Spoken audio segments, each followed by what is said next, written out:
स्वागत है दोस्तों आप सभी का फिर से एक नए वीडियो में। दोस्तों आज की इस वीडियो में हम लोग देखने वाले पॉलिटेक्निक एंट्रेंस एग्जाम के लिए दोस्तों फिजिक्स का बहुत ही ज्यादा दोस्तों मोस्ट इंपॉर्टेंट क्वेश्चन जो कि आपके पॉलिटेक्निक एंट्रेंस एग्जाम के लिए दोस्तों बहुत ही लाभकारी प्रश्न रहने वाला है।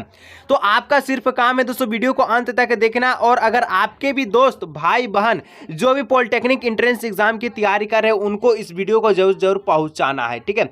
और अगर दोस्तों आप चैनल पर दोस्तों पहली बार आए, चैनल को सब्सक्राइब करने के साथ साथ बेल नोटिफिकेशन को ऑल पे प्रेस कर लीजिएगा। तो चलिए दोस्तों आज का ये धमाकेदार वीडियो स्टार्ट करते हैं, और आज की इस वीडियो में पॉलिटेक्निक एंट्रेंस एग्जाम के लिए फिजिक्स का सबसे ज्यादा मोस्ट इंपोर्टेंट प्रश्न आज की इस वीडियो में हम लोग सॉल्व करते हैं, ठीक है।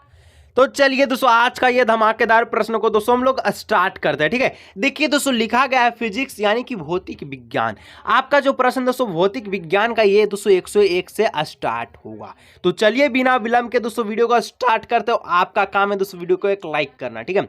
तो सबसे पहले प्रश्न कहता है आपके स्क्रीन पर, यह प्रश्न क्या कहता है कि एक समतल दर्पण द्वारा निर्मित छवि हमेशा ऐसी होती है, कैसी होती है दोस्तों आपको बताना है। क्या आप अपना मुखरा कौन से दर्पण में देखते हैं सुबह सुबह? तो जी हाँ सर जी, मैं जो अपना मुखरा ये मैं खुद समतल दर्पण में देखता हूं।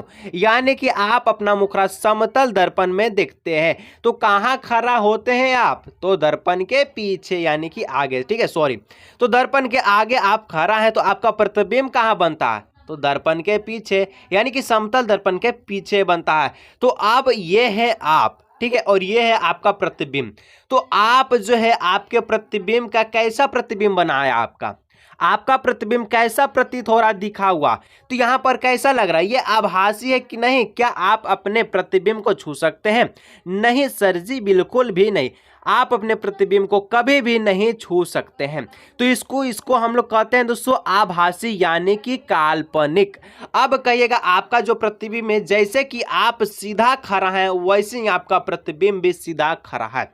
तो इस कंडीशन में हम लोग कहते हैं कि समतल द्वारा निर्मित, ठीक है, समतल दर्पण द्वारा निर्मित छवि हमेशा आभासी और खरा यानी कि सीधा बनता है।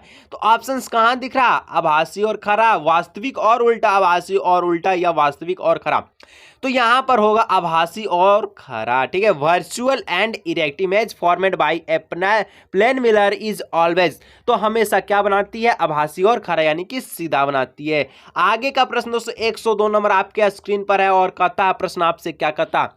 एक गोलाकार दर्पण की वक्रता केंद्र और ध्रुव से होकर गुजरने वाली काल्पनिक रेखा है। एक गोलाकार दर्पण की वक्रता केंद्र और ध्रुव से होकर गुजरने वाली काल्पनिक रेखा है, इसको आप क्या नाम देंगे? तो चलिए इसके लिए हम बनाते हैं एक दर्पण जो कि है मैं आप सभी के सामने, ये बन गया है अवतल दर्पण, ठीक है।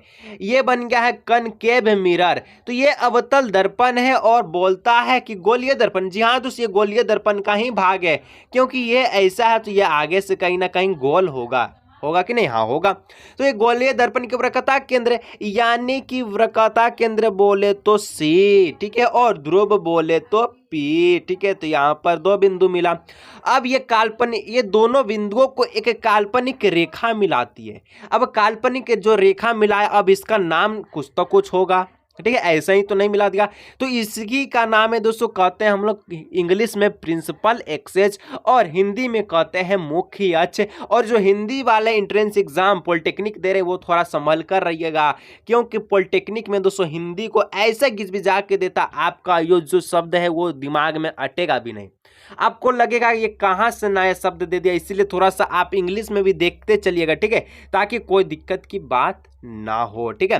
तो इस प्रकार से दोस्तों इसको हम लोग कहते हैं प्रिंसिपल एक्सेस, और यही सेकेंड लाइन में ऑप्शंस को मिला दीजिए। अगर मुख्य अक्ष नहीं दिख रहा तो प्रधान दूरी दिख रहा है, यानी कि इसको हम लोग बी ऑप्शंस को लॉक कर लेंगे, और ये आपका राइट आंसर होगा, ठीक है। आगे का प्रश्न 103 नंबर कहता है अवतल दर्पण से परावर्तन के बाद प्रमुख अक्ष के समानांतर एक किरण डैश से होकर गुजरती है। हम लोग क्लास 10 में धूम मचाकर ये प्रश्न को पढ़े थे। ये रहा अवतल दर्पण, ठीक है, ये अवतल दर्पण है। अब क्या कहता है कि अवतल दर्पण से परावर्तन के बाद, ठीक है, तो यहाँ पर हम इसको, ये मुख्य अक्ष हो गया, ये हो गया प्रकाशित केंद्र हो गया, ये हो गया फोकस। अब अवतल दर्पण का परावर्तन करने का मतलब है कि कहीं ना कहीं से किरण जाएगा और ये मुख्य अक्ष के परावर्तन, ठीक है, यानी कि मुख्य अक्ष के पैरेलल जाके ये परावर्तन करेगा। तो कहाँ से गुजरेगा? तो ये गुजरेगा दोस्तों समानांतर जाके ये आपका फोकस से होकर गुजरेगा, ठीक है, चाहे नीचे से भी जाए तो ये फोकस से ही होकर गुजरेगा। तो डेट इज ऑप्शन इज क्या? फोकस। फोकस कहाँ दिख रहा है? देखिए यहाँ पर दोस्तों इंग्लिश में दिखेगा प्रिंसिपल फोकस, इसको हम लोग कहते हैं प्रधान केंद्र बिंदु। ऑप्शन नंबर ए इसका राइट आंसर होगा, that is option number A. Okay, next 104 number का जो प्रश्न कहता है, जब एक वस्तु, कौन सा वस्तु को अनंतम में रखा जाता है तो अवतल दर्पण द्वारा निर्मित वस्तु छवि या निर्मित छवि क्या है, जो आकार है क्या होगा? सबसे पहले एक डायग्राम बनाएंगे जो कि डायग्राम है अवतल यहाँ पर, हाँ, उत्तल दर्पण का, ठीक है। चलिए उत्तल दर्पण का है। अब कहता कि उत्तल दर्पण में जो वस्तु है कहाँ रखा गया है? अनंत पे, इन्फिनिटी पे रखा गया है और वहां से आ रहा है, तो ये कहाँ से गुजरेगा? हम जानते हैं, क्या जानते हैं कि वहां से आएगा तो ये सिंपली से फोकस पे ही गुजरेगा, ठीक है। तो यहाँ से आया, यहाँ पर डॉट डॉट करके यहाँ से पार हो गया, चाहे तो नीचे से जाएगा दोस्तों तो यहाँ पर डॉट डॉट करके यहाँ से पार हो जाएगा। यहाँ पर कहाँ दिख रहा है? फोकस पे गुजर रहा। लेकिन आकार पूछा है, वस्तु का छवि का जो आकार पूछा है, तो कितना बड़ा आकार बना? कहाँ दोनों बिंदु टच हुआ है? सिर्फ और सिर्फ सर एक बिंदु पर टच हुआ है। तो हम लोग कह सकते हैं, क्या कह सकते हैं कि छोटा सा छोट का बिंदु का आकार बनेगा, यानी कि इसकी जो देखने की जो संख्या है ये चींटी के दांत जैसा संख्या बन जाएगा। अब कहिएगा सर चींटी के दांत तो हम देखे नहीं है, समझ लीजिए वैसा ही छवि बनेगा, तो यानी कि बिंदु बहुत इसका छोटा बनेगा, यानी कि बिंदु का आकार से बनेगा। ऑप्शन नंबर ए पॉइंट साइज बनेगा, ठीक है। ऑप्शन नंबर ए इसका राइट आंसर होगा। आगे का जो प्रश्न है दोस्तों 105 नंबर, आप सभी के बोर्ड स्क्रीन यानी कि मोबाइल स्क्रीन के सामने कहता है, दंत चिकित्सक द्वारा रोगियों के दांतों की बड़ी छवियों को देखने के लिए उपयोग किए जाने वाले दर्पण किस प्रकार के होते हैं? तो जो आपके दांत हैं इसको डॉक्टर देखते हैं बड़ा बड़ा, तो ये कौन से दर्पण के कारण संभव हो सकता है? तो ये दोस्तों कनकेव मिरर के, यहाँ पर कनकेव दर्पण बोले या मिरर, उसके द्वारा। तो कनकेव को हिंदी में हम लोग कहते हैं, क्या कहते हैं? अवतल कहते हैं, अवतल। लेकिन ऑप्शंस में अवतल तो दिखा ही नहीं, न तोदर है और उन तोदर है, ठीक है, और समतल है और यहाँ पर समोत्तल है। कुछ इस प्रकार का दोस्तों हिंदी लैंग्वेज को बिगाड़ दिए गए हैं और आपको पता है कि अवतल दिखना चाहिए। तो इस प्रकार दोस्तों मैं कहता हूं कि आप थोड़ा सा इंग्लिश में देखा कीजिए, उसके बाद ऑप्शंस यहां पर मिलाइएगा हिंदी में, ठीक है। तो कनकेव को हम लोग कहते हैं हिंदी में अवतल, जिसको नतोदर हो गया, ठीक है। चलिए अब आगे का जो प्रश्न दोस्तों कहता है 106 नंबर, दिए गए माध्यम युग्म के लिए अपवर्तन कोण के जैसे आपतन कोण के जाय का अनुपात स्थिर, इस सिद्धांत को कहा जाता है। हम लोग जानते, क्या जानते कि sine I is equal to sine r होता है, ठीक है, साइन आर होता है। तो ये कौन से सिद्धांत के नियम के अनुसार आप इस फॉर्मूला का प्रयोग करते हैं? तो ये कौन सा सिद्धांत हो? स्नेल का सिद्धांत के नियम के अनुसार। ऑप्शन नंबर 20 के राइट आंसर होंगे, ठीक है। आगे का 107 नंबर का प्रश्न आप सभी के स्क्रीन के सामने कहता है, निम्नलिखित में से किसका अपवर्तनांक सबसे ज्यादा है? तो दोस्तों जो कठोरतम पदार्थ, सबसे ज्यादा कठोरतम कौन है? कौन है? तो यहाँ पर क्या? बर्फ, कार्बन, हीरा, मानिक।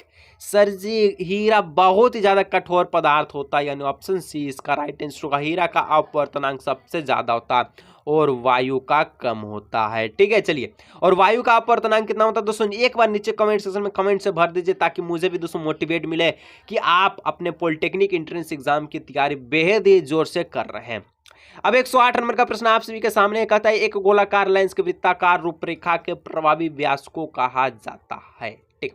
एक गोलाकार लेंस की वृत्ताकार रूपरेखा के प्रभावी व्यास को क्या कहते हैं? आपको बताना है। इसको दोस्तों हम लोग कहते हैं एपर्चर, ठीक है, यानी कि हम लोग हिंदी में कहें तो छिद्र, ठीक है। ऑप्शन नंबर है इसका राइट आंसर होगा।